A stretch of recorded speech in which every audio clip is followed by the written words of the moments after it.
In this next activity, we're going to impression this mortise cylinder lock. This lock has a slate keyway in it. Now I want to just tell you that for most locksmiths, it's not necessary to impression the key for a pin tumbler lock. Most locksmiths find it faster to simply remove the lock, decode the lock, and make the key that way, as we have demonstrated in earlier courses. However, there are some locksmiths who get so good at impressioning that for them, they find impressioning is the fastest way to make the key for the lock. You'll have to develop your skill and then decide for yourself which technique is best. Just as we did in impressioning the wafer tumbler lock, we're going to need a good magnifying glass for trying to impression a pin tumbler lock. In fact, it's more important with a pin tumbler lock to have a very good magnifying glass.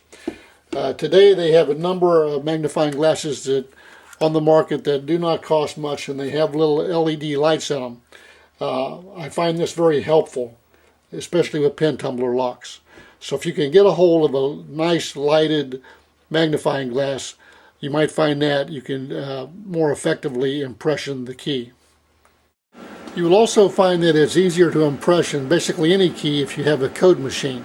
Now you don't have to have a code machine, you can just hand file the key as we did in the earlier demonstrations, but I will be using the code machine to cut the key blank for the pin tumbler lock. Now, as I said, we're going to try to impression a key for this mortise cylinder with this Schlage SC1 keyway. The first thing you need to do with any lock that you're going to try to impression is to clean the lock. So the first thing we need to do is to spray this lock with electronic cleaner real good and then let it dry. Now whenever you spray a lock with electronic cleaner, you want to try to catch the runoff. This cleaner can take the paint off of a surface, so if it gets on a door, the jamb or whatever, it could remove the paint. So I always try to catch the runoff, wipe it up good. Now while the electronic cleaner is drying, we can do a couple of things. We should get these specifications for the lock that we're working on. Again, this is an SC1 keyway. The specs 0 through 9 cuts. This is the depth of the cut, and this is the pin. So for whatever lock you're working on, you want to get the specifications and have that handy as you're trying to impression the key. You know, the next thing to do is to identify our spaces. Now if we're going to use a code machine, it'll identify the spaces automatically. If you don't have a code machine, you could measure the spaces out with a digital caliper or a micrometer or whatever you have to measure with. But if you have a plug that is the same as the same keyway as you're going to impression, just take that plug. So take your key blank and put it into the plug. Make sure it's all the way in and hold it so it doesn't slide around on you. And just take a Sharpie or a scratch awl or whatever, and then in the center of each one of those holes, make a little dot on that key blank. Now if it's not exactly dead center, I mean that's okay, you want it as close as you can, but as you make impression marks, you'll file the impression marks and everything should center up. If it's a little tiny bit off, as you get your impression marks, they should all center up. So you can see there, and the last ones on the SC1 keyway, the last chamber is way out here on the tip out here. Now as an alternative, if you don't have a plug to use to mark your spacing with, you can get the spacing from the inside cover of your pin kit, or you could go to the internet and get the spacing. You could look on your code machine cards. There's several ways to get the spacing. But for the Schlage SC1, the first cut is back 231 thousandths, and then there are 156 thousandths between centers of the cuts. So the first cut is back from the shoulder 231 thousandths, and then you simply add 156 thousandths to each one of these to get the center of the next cut. For example, 231 plus the 156 be the 387, and so on. So if you have this information here, you can use a digital caliper to mark the spacing on your key blank. On the HPC code card for the Schlage key SC1, you can see the key diagram that clearly shows that the center to the first cut is 231 thousandths, and then the center of the next cut would be 156 thousandths. And just to the left of the diagram, you can see the table that contains that information also. You saw our first measurement was 231 thousandths, and that says 231 and a half. That's close enough. Then we just come down to our shoulder of our key, again with our felt tip, and we make a mark right on that key blank. That'll be the first space. Okay, to the center of the second cut was 387 thousandths. And again, this is 387 and a half. And that's close enough to go ahead and mark. It's just like with the using the plug. If you're off a tiny little bit, it's going to all work out when you start getting your impression marks. So if it's off even a thousandths or 2 thousandths, when you start getting your impression marks, you're going to file on the impression marks, and it's going to line your cuts up in the correct position. To the center of the third cut is 543 thousandths.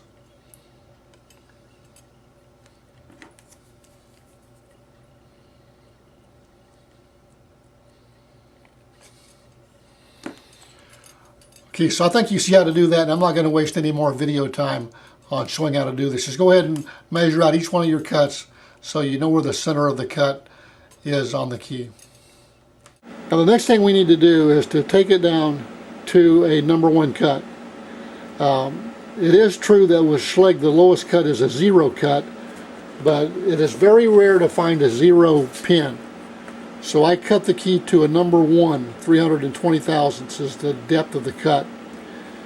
If I were to make the key and I could not get it to work, I would have to consider that there might be a 0 cut on the key and I'd have to go back and start over. But it is so rare that I find that, I just go ahead and start with the number 1 cut. So what we need to do then is to take our key, and if you're going to hand file, then file in the center of each one of those cuts, and each cut started.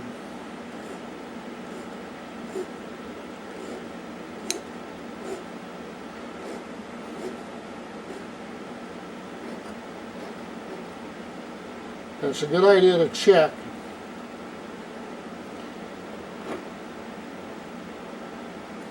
by putting the blank back in the plug and looking in there and make sure that everything lines up like it's supposed to. I know we probably can't see that on the camera, but if you were just looking down in there, you'd be able to tell if you had your cuts in the right spot. So then, once we're sure we have the cuts in the right position, go ahead and take them down. Again, I'm taking them down to a number 1 cut of, again, 320 thousandths. So you take your dial caliper, digital caliper, and I'll put it in the number 1 cut right now. I'm at 340 thousandths. So you see I have a long ways to go. There it measures 339. So I have to get down to a 320. And again, this is the advantage of using a key machine. Now you could actually also use a regular key machine and space and depth keys, and just take your space and depth keys and cut all your cuts down to a number 1 cut. But again, if you don't have space and depth keys and you don't have a code machine, you can do it the old-fashioned way, and you can use a file and file all those down, and then be checking each one as you go with your digital caliper. You could also, of course, use a key gauge to get those down to the right depth. Now I've already demoed the code machine in earlier courses, so I'm not going to go through this in detail at this time, but I have my Schlage SC1 card in the machine. I have the right cutting wheel on the machine, and I'm going to go ahead and just take this key down to a number 1 cut in all 5 spots.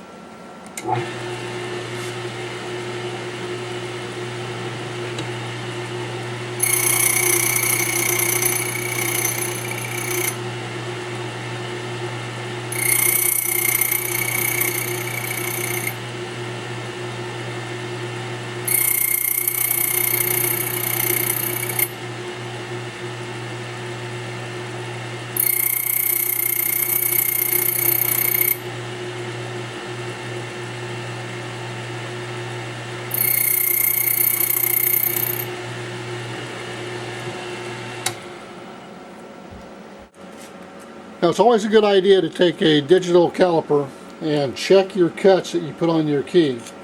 And you can see that we're supposed to have 320 in each cut, and here we're 321.5.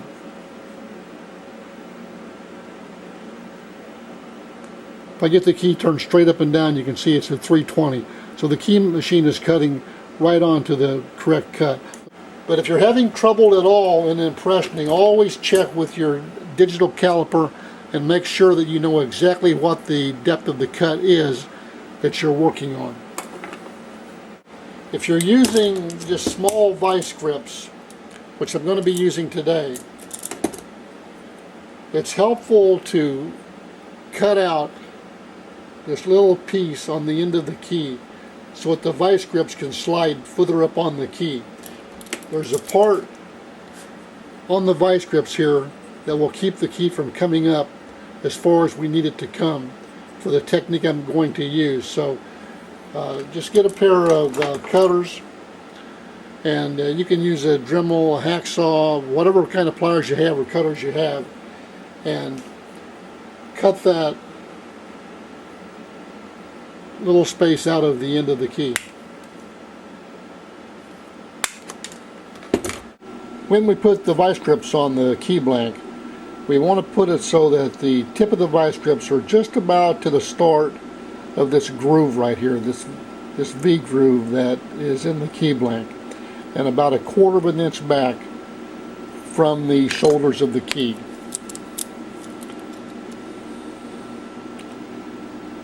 So just about like that.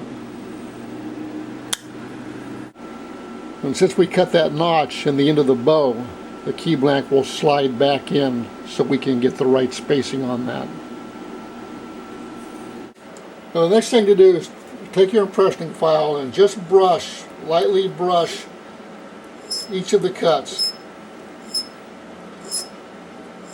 Like I say, with the code machine I'm using and the wheel I have on there, they're really in very good condition, but we'll go ahead and brush each one of them a couple of strokes.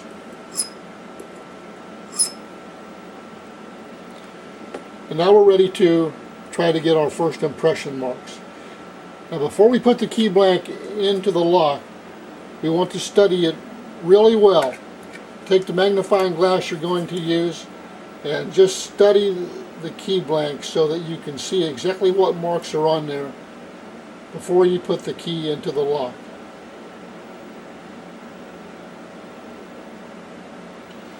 And once you've done that, you're ready to go ahead and try to impression for the first marks. And the way I do it, I put the key blank in, and I'll rotate clockwise and bind the key in there just like we did if we were going to rock the key. I put it in there and I bind it. But with pin tumbler locks, I take a screwdriver and I put it in front of the vice grips, between the vice grips and the lock. I turn the key to the right, bind it, and then I'll use the screwdriver to just force the key blank back out, and I go in and out maybe a 16th, maybe a 32nd of an inch, not too much. You don't want to go too much on this. And then turn it counterclockwise or to the left and do the same thing. And I have had more success in being able to create the marks that I need to impression the key with this method. You can just use the bumping method like we use with the wafer lock. Some locksmiths are able to do that just fine. And I can do that, but I have found it more successful with the screwdriver method. Here's a little better view of using the screwdriver. So yeah, the key is turned right, it's binding, and just use the screwdriver, move the key blank in and out just a tiny bit. Now you may find, because of the doorway that you're working on, or whatever the position of the lock is, you may find it necessary to just twist the screwdriver. Bind the key blank and then just twist the screwdriver like this. If I twist it the other way, it'll look like this.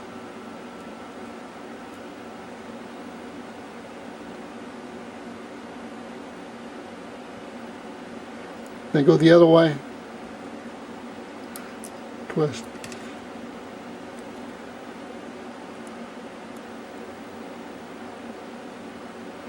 So that's the technique that I'm using to get the impression marks. Now on the shallower cuts, you're going to find that it may make the impression mark more towards the back of the cut. And I can see I have an impression mark on each one of these. Even on this last one, there's a tiny impression mark in the center of this cut right here.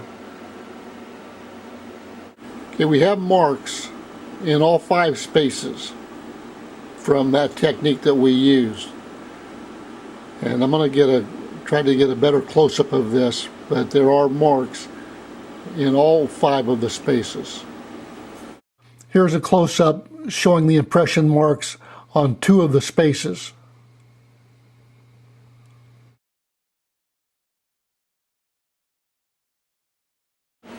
Now when we started out, we had number 1 cuts in all 5 spaces, and we had marks in all 5 spaces, so I'm going to take all 5 cuts down to a number 2. Okay, so we're going to cut these down to a number 2 now.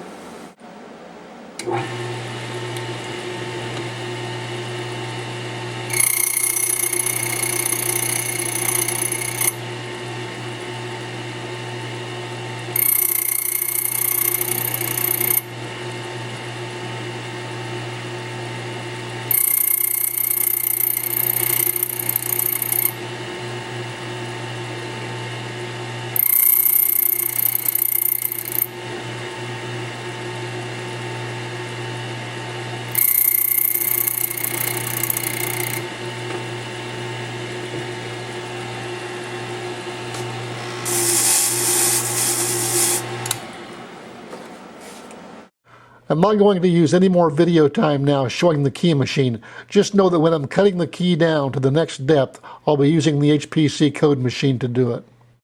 Okay, so these are all cut down to number 2 cuts. We're going to take our file and brush them just a little bit. Remember to keep the file nice and level across the cut.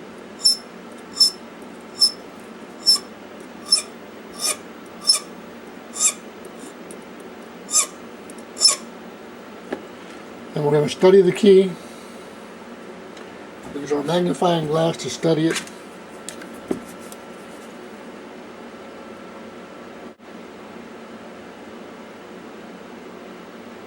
Then we're going to try to impression it again. Okay, so now we're going to impression it for the second time with the number 2 cuts on there. So we're going to bind it to the right and just wiggle our key blank in and out using the screwdriver. And we're going to turn it to the left and do the same thing.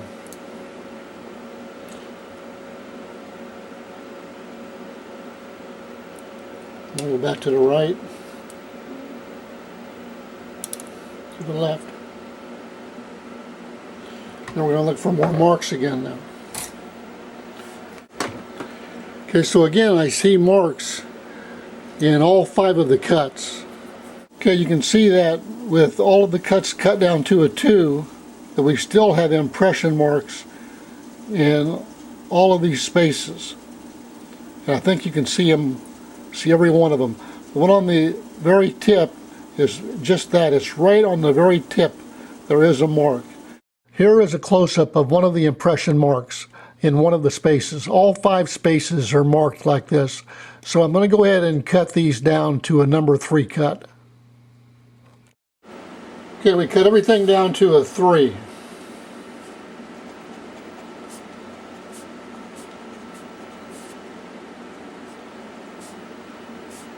So all 5 cuts are now a 3. We're going to try to impression again now. So first thing we have to do, of course, is to put some light filing into the bottom of each of the cuts.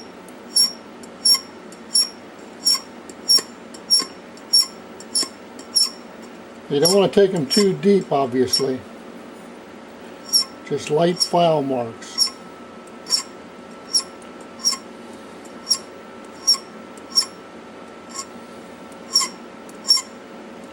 If you have any concern about it, get your your caliper out and take some measurements. We're down to a number 3. So now we're going to try to get more impression marks. So we want to use our magnifying glass, and again we want to study our key before we put it in. We have to do that every time. This is one of the most important parts of trying to impression the key, is to know exactly which marks are on the key blank already and which marks are made by the impressioning process. It's very important. Okay, so we're going to put the key blank into the lock, bind the key to the right. Now if you want to just try just rocking to start with,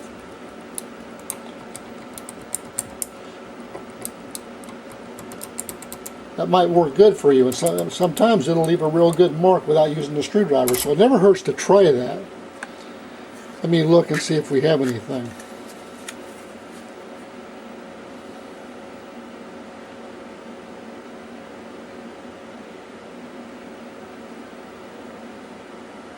It's actually like there's a good mark in 3 and 4.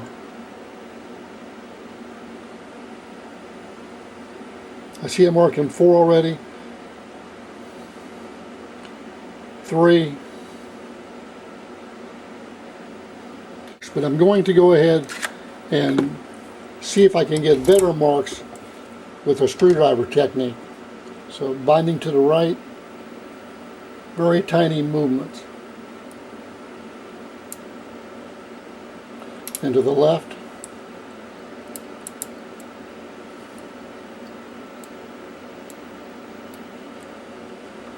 Back to the right.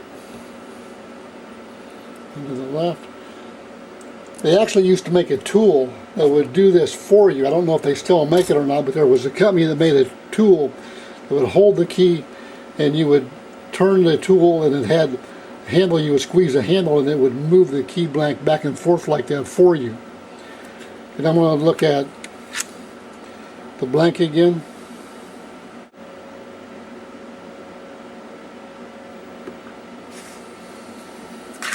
Okay, I'm going to try to show that. The marks in 3 and 4 are the best, and it looks like a little mark in 1, but I think we should cut 3 and 4 down. Okay, there's a good mark in number 3 and number 4. I believe you can see that right there, right down at the bottom of that cut. And then again, you might be able to see 4 a little bit better, but I'll get a close-up of these. Here are close-ups of the impression marks in spaces number 3 and number 4. So we'll cut each of these spaces down 1 more depth. Okay, so we took number 3 and 4 down to a 4. So what we have right now, and we have 3, 3, 4, 4, 3. And the first thing we should do, of course, is try our key. It probably won't fit. It's only 2 different cuts, 3s and 4s. The key probably won't work the lock like that. Be unusual. Could happen, but there'll probably be some more variation in the cuts than just to have 2 cuts only. But the next thing to do, of course, then would be to prep our key again.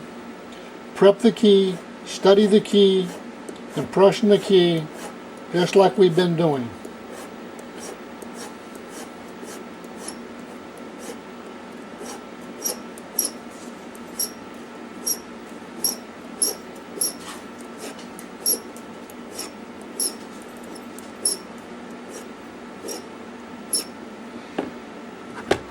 Okay, now the 4 cuts should be down at 275.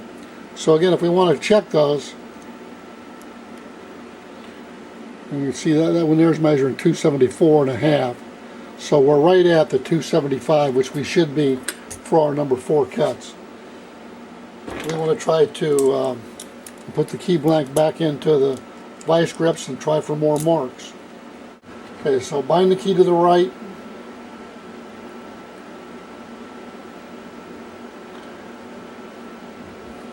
Go to the left.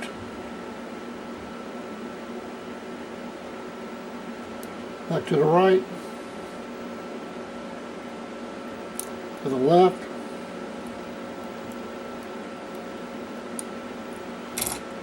Okay, let's see what we have. So there's a pretty good mark, pretty much right in the bottom of cut number 4, just a little bit towards the back.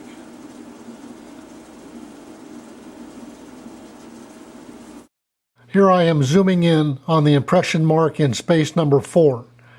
So we're going to go ahead and cut number 4 down one more depth. Okay, we cut the number 4 down to a 5. So we have 3, 3, 4, 5, 3. We're going to go ahead and prep the key.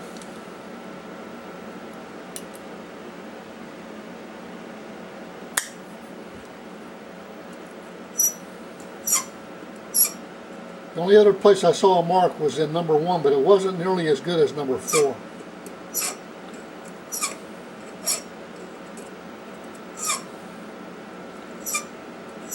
I don't want to file too much on the other ones. I didn't really see anything on the other ones. So I'm going to be very careful taking any more off of the other cuts. So now we're going to try to impression more marks on the key.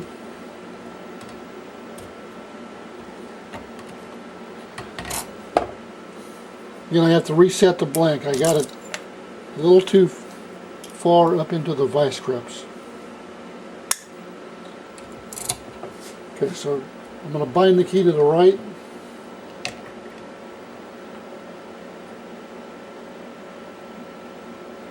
The key. Back to the left.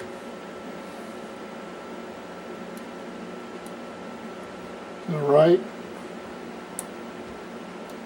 To the left. And let's see what we have on that.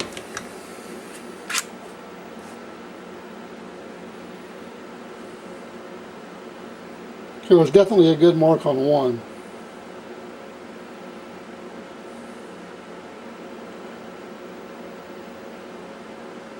There's a good mark on 4. 1 and 4 definitely have good marks. Now, using this method I'm using with the screwdriver, it tends to put the impression marks more towards the back of the cut, more towards the tip. And so if this were the back of the cut, if these lines represent our file marks, you may see the impression more like here. Now you may just see a little dot in here somewhere, and I'm sure I can get a picture of some of these little dots where you just get the point of the pin just making a little tiny dot into the key blank. But it may be more of a line. As we wiggle it back and forth, it may be more of a line. So that's what we're looking for.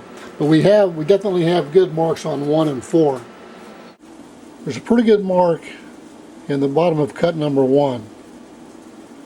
And then also on number 4. Number 4 is not real easy to see, but there's definitely a little dot right in the center of that cut, a little bit towards the back. I'll try to get a close-up. Here in cut number 1, you can see this mark which starts at the bottom of the cut and then goes up the back side of the bevel. Okay, here's a close-up of space number 4. You can see that this mark is a little bit more difficult to see, but it is definitely there, and we need to cut this space down one more depth. Okay, so our key is now 43463. We just took the number 1 down and the number 4 down. Now it's possible that key would work. Let's take a look and see. No, not yet. It does act like it has more movement in it.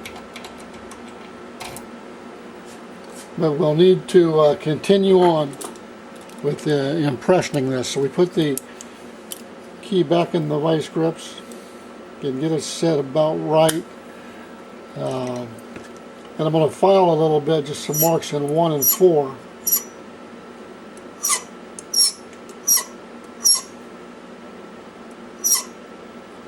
Again, not too much. The other ones we didn't have enough of a mark, and we can take those down. So again, study the key. If there's an art to impressioning, the art is in to find the new marks compared to what you had to start with each time you do it. There's going to be marks on the key just from going in and out of the lock, and you have to determine which marks are significant enough to cut down further. So each time you put it in there, study that.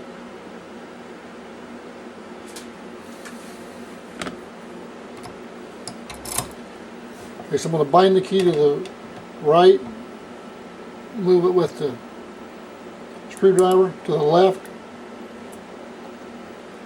screwdriver to the right, back and forth just a tiny bit, to the left, a little bit.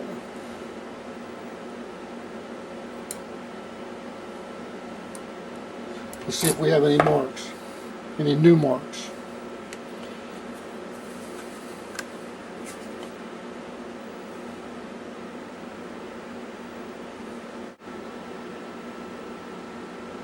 I'm going to try again with the screwdriver. If you don't see a mark, don't cut on it. Same rule as with the wafer locks.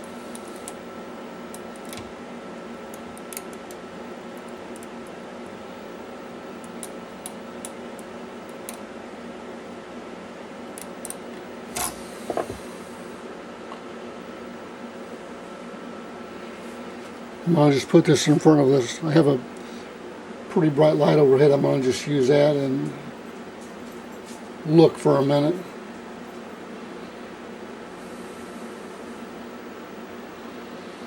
I'm going to use a magnifying glass.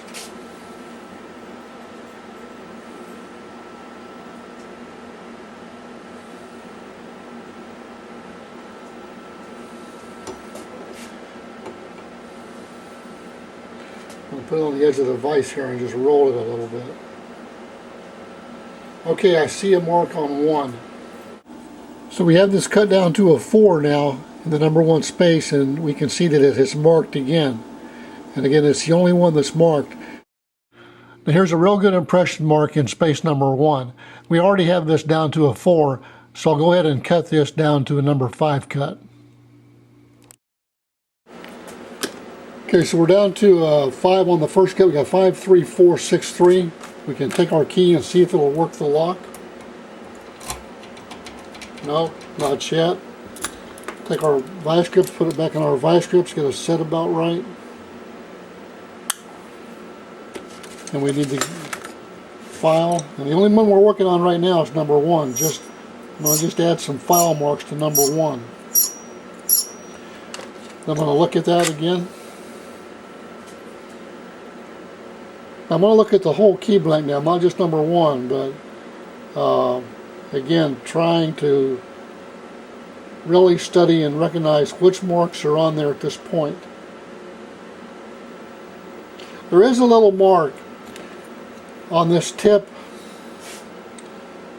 the number 4 cut, clear to the top up here, but this is a deep cut. We're down to a 6 on number 4, and the mark is too high up to be significant. So we're going to ignore that mark. We're going to try to get impression marks, but the marks have got to be lower in the cut. They cannot be high up on the tips and be significant, normally speaking. You may get one sometime that is significant, but it's unusual. So I'm going to just do the traditional rock on this key.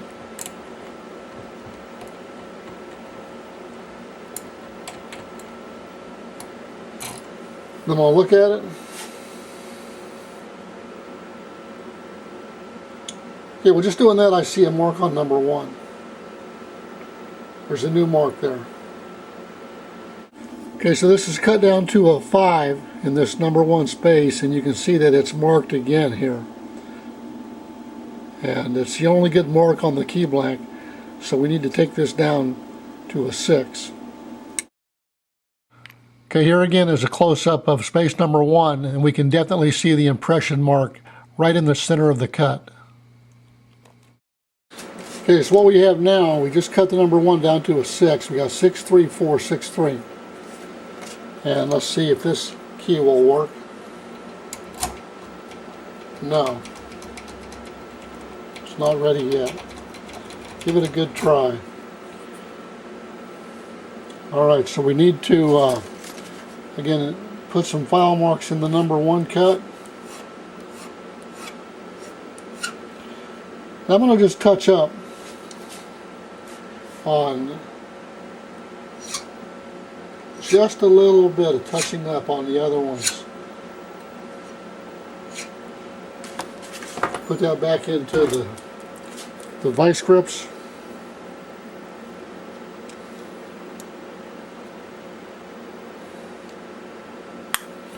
I'm going to study that.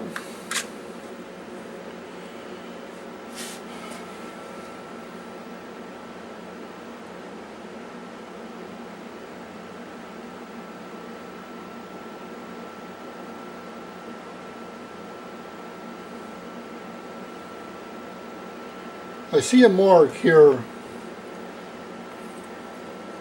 on the very first cut, but it's more of like a scratch coming back, and I think it's just from going in and out of the lock.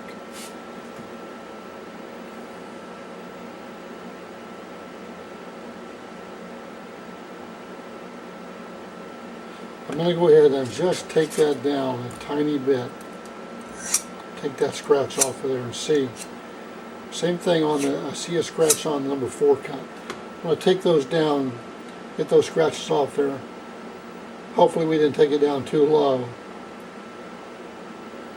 And we're going to try for more impression marks.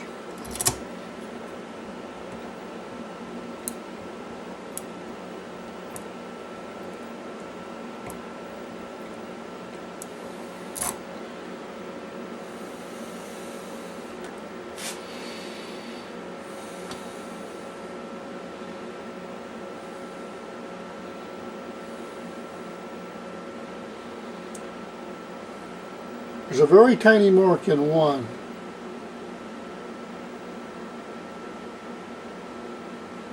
It looks deep enough to call it an impression mark. Okay, with the number 1 cut down to a depth of a 6, it is still marking, and it is still the only space that is marking. So this needs to go down to a 7. Okay, this is a close-up of that mark in space number 1.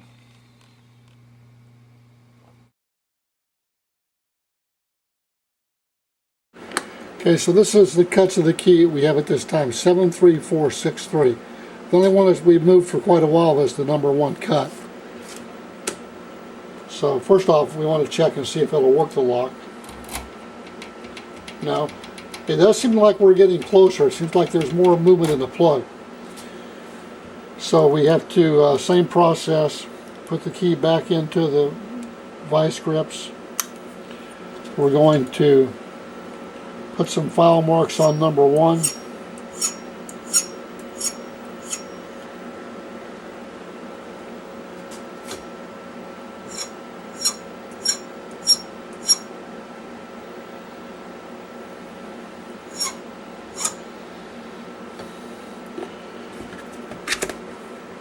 Okay, same process. We're going to study the key. So let's see what we can do.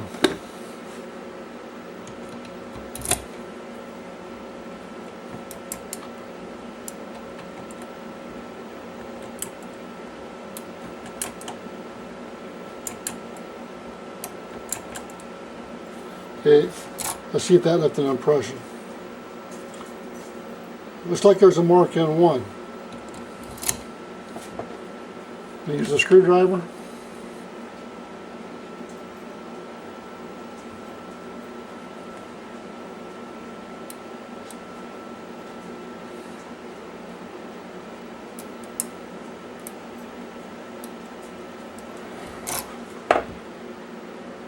See what we have.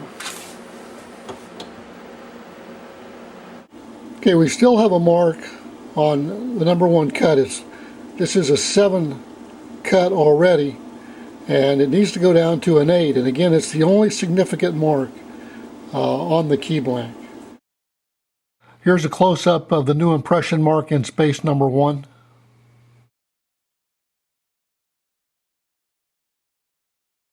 Okay, so our cuts now, we have 8, 3, 4, 6, 3. So we'll try that in the lock.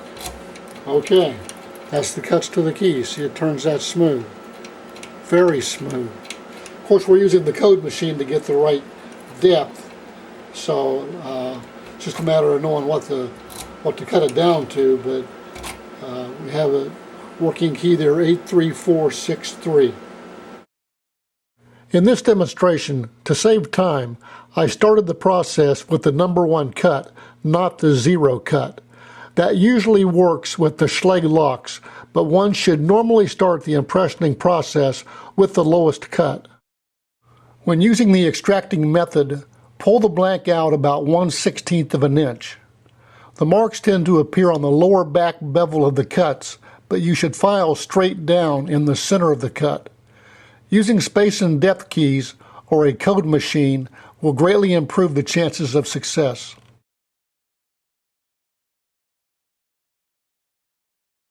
Impressioning is a method of fitting a key to a lock without taking the lock apart. Impressioning only requires a key blank, a pair of locking pliers or a key blank handle, and a fine cut file. There are 3 basic methods of applying force to the blank to make the impression marks: rocking, bumping, or extracting. To impression a key, use a number 4 Swiss round pattern file or a fine cut pippin file. Use light pressure on the forward stroke only. Lift the file on the back stroke. Use a flat file or pippin file to shape the sides of the cut. Get a couple of wafer locks to practice on. Also practice reading the wafers as well as impressioning. Practice impressioning on a pin cylinder lock. Start with just 2 pins in the lock and work your way up to 5 pins. Impressioning is a skill that requires constant practice. Impression a few keys now, and then do a couple of keys every month. Now, a lock that's fairly easy to impression if you can get a hold of one is the Ford pin tumbler lock. Ford used pin tumbler locks in both their doors and ignitions for many years. Try to go by a salvage yard and pick up one of these and practice on that. Most of these, like I said, were fairly easy to impression keys for. Now, if you can't find an old one, you can buy a new one from the auto parts store. It may not impression quite as easy as the older locks, but it still would be good practice. That concludes this course. We want to thank you for buying this course. We hope you found it interesting and informative.